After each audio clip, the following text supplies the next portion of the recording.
Dia 37. Partilhando sua mensagem de vida. Quem crê no Filho de Deus tem o testemunho de Deus nele. 1 João 5, verso 10a. Sua vida ecoa a palavra do Senhor.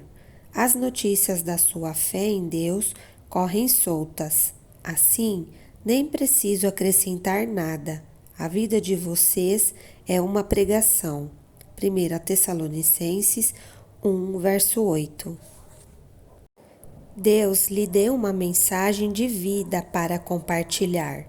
Quando você se tornou cristão, tornou-se também mensageiro de Deus. Ele quer falar ao mundo usando você. Paulo disse: falamos a verdade diante de Deus, como mensageiros de Deus. Segundo aos Coríntios 2, verso 17b. Você pode sentir que não tem nada para compartilhar, mas isso é apenas o diabo tentando mantê-lo em silêncio. Você possui um tesouro de experiências que Deus deseja usar a fim de trazer outras pessoas para a família da fé. A Bíblia diz: quem crê no Filho de Deus tem em si mesmo o testemunho de Deus. 1 João 5, verso 10a. Essa mensagem de vida está dividida em 4 partes. Primeiro, seu testemunho, a história de como você iniciou seu relacionamento com Jesus.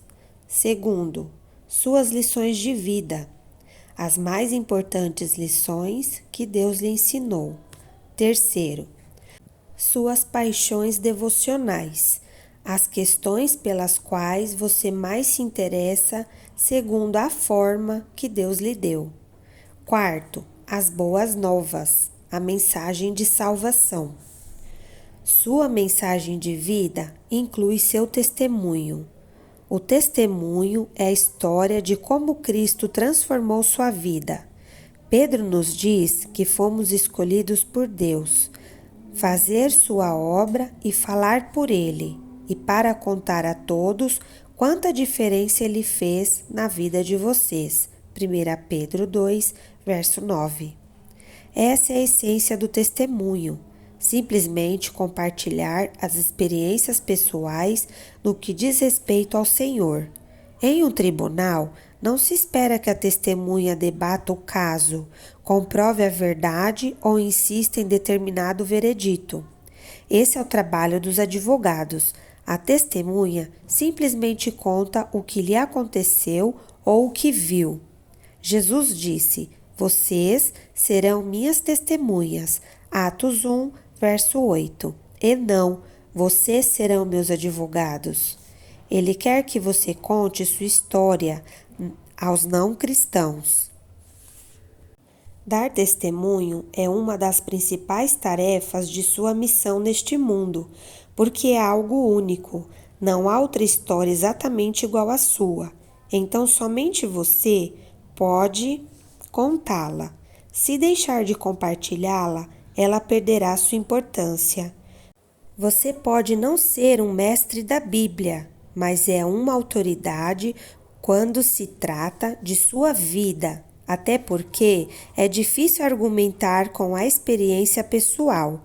Na verdade, seu testemunho pessoal é mais eficaz que um sermão, porque os não cristãos veem os pastores como vendedores profissionais, mas veem você como um cliente satisfeito.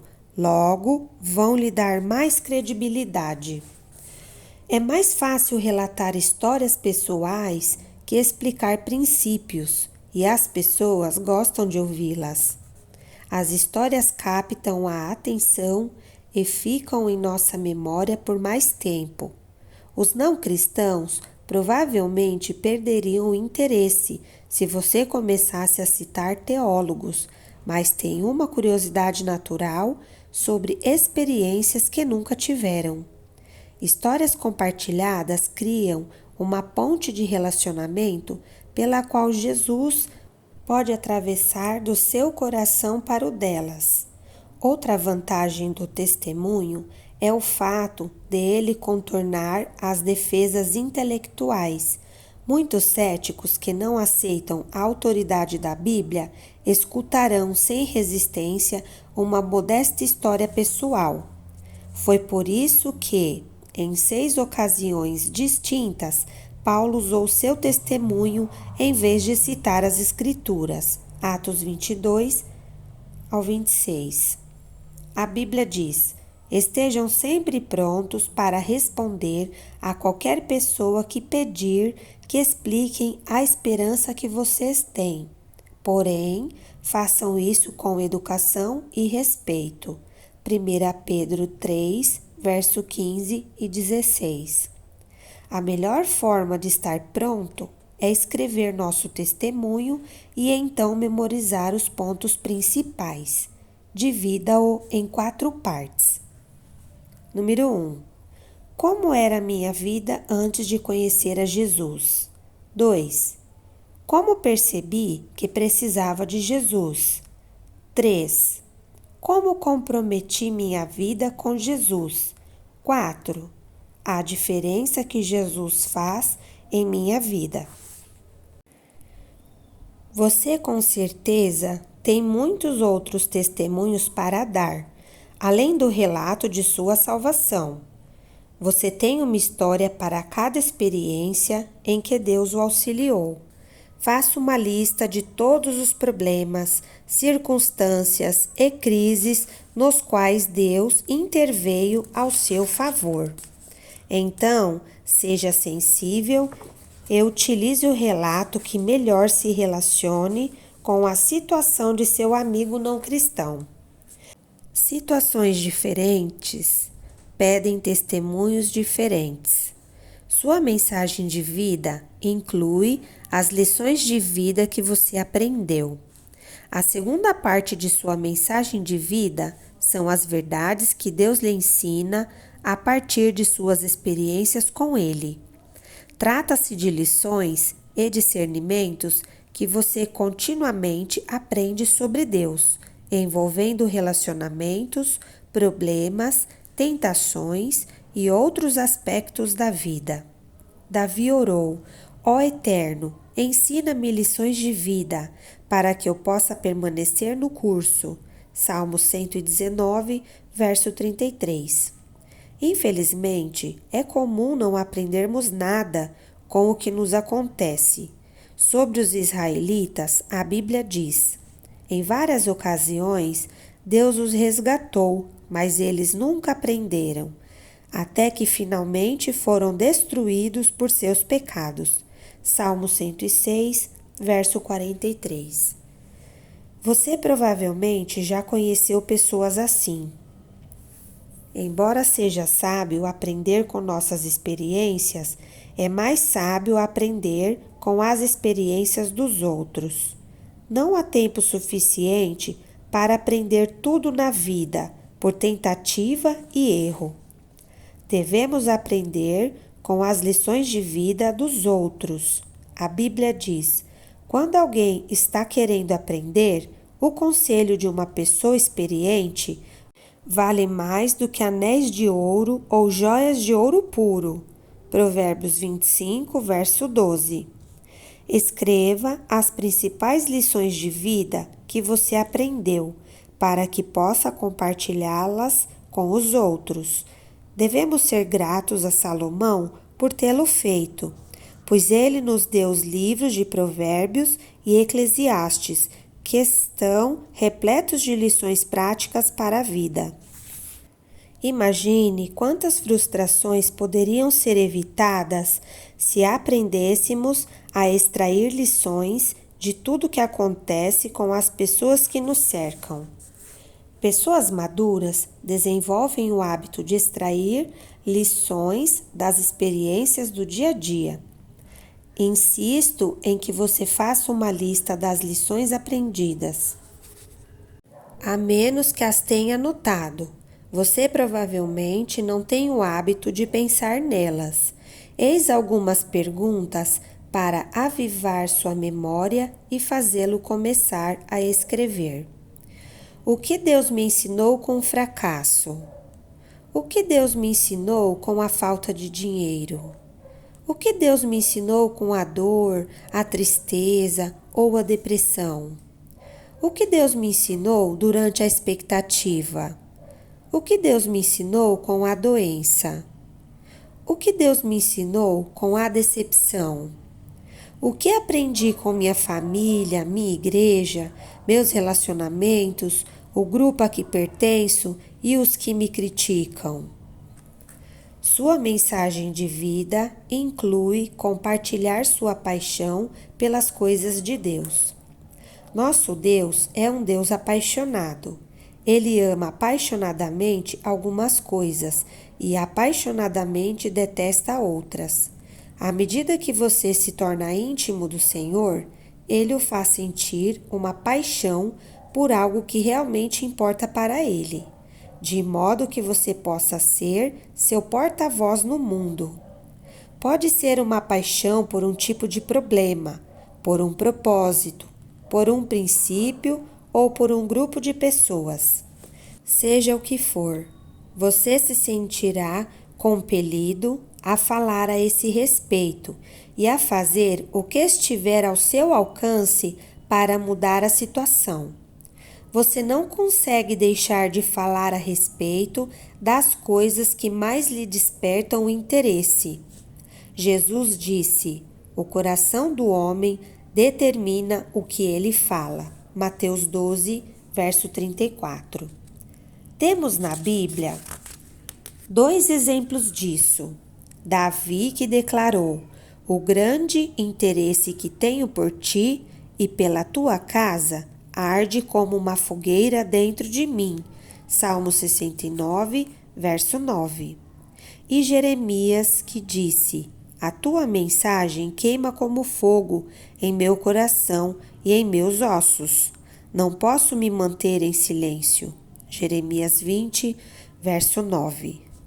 Deus concede a algumas pessoas o ardor para defender uma causa. É quase sempre um problema que foi sentido na pele: violência, vício, esterilidade, depressão, doença ou alguma outra dificuldade. Às vezes, ele faz as pessoas sentirem um impulso para falar em nome de grupos que não podem falar por si mesmos. Os que ainda não nasceram, os perseguidos, os pobres, os encarcerados, os maltratados, os desfavorecidos e os que não tiveram direito à justiça. A Bíblia está cheia de orientações para defendermos os indefesos. Deus usa pessoas apaixonadas para promover o reino. Ele poderá fazê-lo apaixonar-se pelo trabalho de implantar igrejas, fortalecer famílias, financiar traduções da Bíblia ou treinar líderes cristãos. Você pode ter recebido de Deus a paixão por alcançar determinado grupo de pessoas com o Evangelho: homens de negócios, adolescentes, estudantes estrangeiros, jovens mães ou aqueles que praticam determinado esporte ou lazer. Se você pedir a Deus, Ele fará seu coração arder por algum país ou por algum grupo étnico específico que precise desesperadamente de um vigoroso testemunho cristão. Deus nos concede diferentes paixões, a fim de que se concretize tudo o que Ele quer que seja feito no mundo. Você não deve esperar que alguém se entusiasme por sua paixão. Em vez disso, devemos ouvir e valorizar as mensagens de vida uns dos outros, porque ninguém tem tudo para dizer. Jamais menospreze a paixão que Deus concede a outra pessoa. A Bíblia diz: "É bom sempre ser zeloso pelo bem, e não apenas quando estou presente." Gálatas 4, verso 18. Sua mensagem de vida inclui as boas novas. O que são as boas novas? As boas novas revelam como Deus justificou a humanidade. Isso tem seu início e seu fim, mediante a fé. Romanos 1, verso 17. Deus estava em Cristo, reconciliando o mundo consigo mesmo, não levando mais em consideração o pecado das pessoas contra ele. Essa é a maravilhosa mensagem que ele nos deu para anunciar aos outros. Segundo aos Coríntios 5, verso 19. As boas novas consistem nisto. Quando confiamos na graça de Deus para nos salvar, pelo que foi realizado por Jesus, nossos pecados são perdoados, passamos a ter um propósito para viver e nos é prometido um futuro lar no céu. Existem centenas de ótimos livros que ensinam a pregar as boas novas, mas nem todo o treinamento do mundo vai motivá-lo a testemunhar de Cristo enquanto você não tiver assimilado as 8 convicções expressas no capítulo anterior. O mais importante é que você aprenda a amar os perdidos tal como Deus os ama. Deus nunca criou uma pessoa por quem não sentisse amor. Todos são importantes para Ele. Quando Jesus estendeu os braços na cruz, Ele estava dizendo: Eis o tanto que eu os amo. A Bíblia diz: Pois o amor de Cristo nos constrange, porque estamos convencidos de que um morreu por todos. Segundo aos Coríntios 5, verso 14a. Sempre que você se sentir apático sobre sua missão no mundo, passe algum tempo pensando no que Jesus fez por você na cruz. Você deve se preocupar com os que ainda não creem, porque Deus se preocupa. O amor não lhe dá outra escolha. A Bíblia diz: no amor não há medo. O amor, que é totalmente verdadeiro, afasta o medo. 1 João 4, verso 18. Um pai se lançaria para dentro de um prédio em chamas a fim de salvar o filho, porque o amor por aquele filho é maior que o medo.